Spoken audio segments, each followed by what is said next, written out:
Tulikuwa tunaishi bila kesho. Hatukuuliza tutakuwa wapi kesho. Hatukujiuliza tutafanya nini baadaye.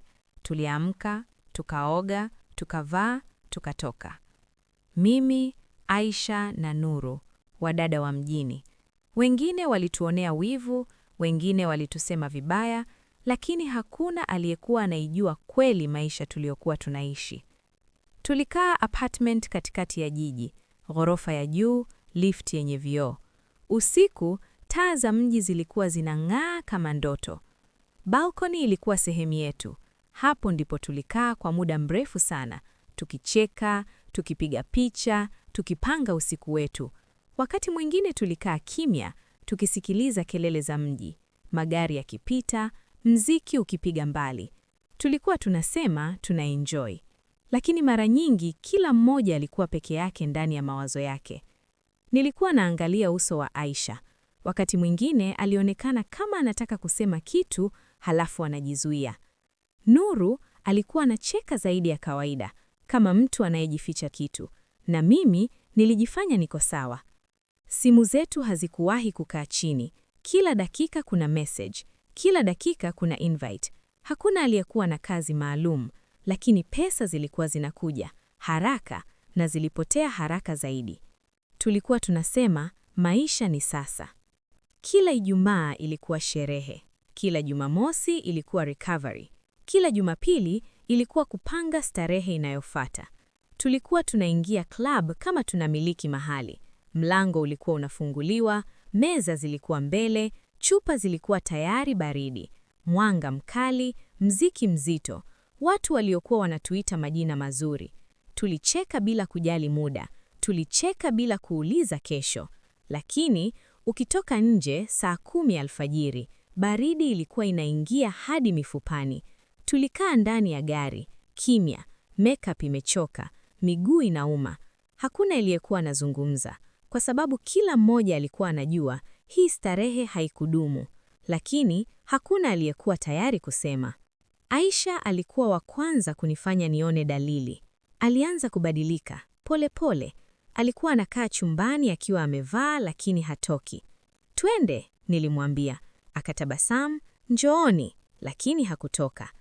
Usiku mwingine nilimkuta bafuni, macho lake mekundu, makeup imeharibika. Huna poa? Nikauliza. Akatikisa kichwa. Hakuna, lakini macho yake hayakuwahi kunidanganya. Siku moja hakurudi nyumbani. Simu yake ilikuwa off. Mimi na Nuru tulikaa sebuleni hadi asubuhi. Alirudi mapema, hakusalimia. Aliingia chumbani. Nilisikia akilia, kimya kimya. Baada ya siku ile, alianza kuzungumzia kurudi nyumbani kwao. Tulimcheka. Utaenda kufanya nini huko? Nuru alisema. Aisha hakujibu. Wiki moja baadaye, aliondoka. Begi moja tu.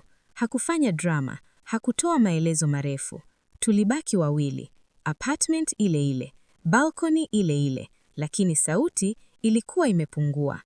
Nuru alijifanya bado anaenjoy, lakini alibadilika. Alikasirika haraka. Simu yake ilikuwa inapiga sana. Alikuwa anabishana kwa sauti ya chini. Usiku nilimsikia analia bafuni.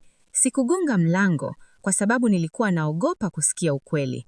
Miezi ikapita. Invites zikapungua. Majina yakapotea. Usiku moja, Nuru hakurudi nyumbani. Nilimpigia simu, haikupokelewa. Siku ikapita, wiki ikapita, hakuna. Apartment ikawa kubwa sana kwa mtu mmoja. Viti vilikaa kimya, mziki haukupigwa tena. Nilianza kuhesabu pesa, hazikutosha. Nilianza kutafuta kazi, hakuna aliyeniita. Marafiki wa club hawakunipokea simu, wengine waliniblock. Nilikaa balcony peke yangu usiku, nikiangalia taa za mji zikizimika moja baada ya nyingine. Hazikunivutia tena. Nilijiuliza maswali ambayo sikuwahi kuuliza kabla. Tulikuwa tunaishi vipi? Tulikuwa tunaishi kwa nini? Hakuna aliyenilazimisha. Nilichagua. Siku moja nilimpigia Aisha. Alipokea. Alikuwa nyumbani kwao, anasoma. Anaanza upya. Sauti yake ilikuwa tulivu, bila kelele, bila pressure. Baada ya simu ile, nililia sana. Leo ninaishi maisha ya kawaida.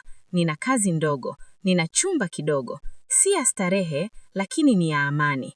Nuru, sijui yuko wapi. Watu hawasemi, lakini wakati mwingine nikipita club zile zile, ninasikia mziki ukiita. Lakini sasa najua. Tulikuwa tunaishi bila kesho na kila kitu kilikuwa na gharama. Tulicheka sana, tulivaa vizuri, tulionekana poa, lakini tulilipa. Baadaye, kwa ukimya,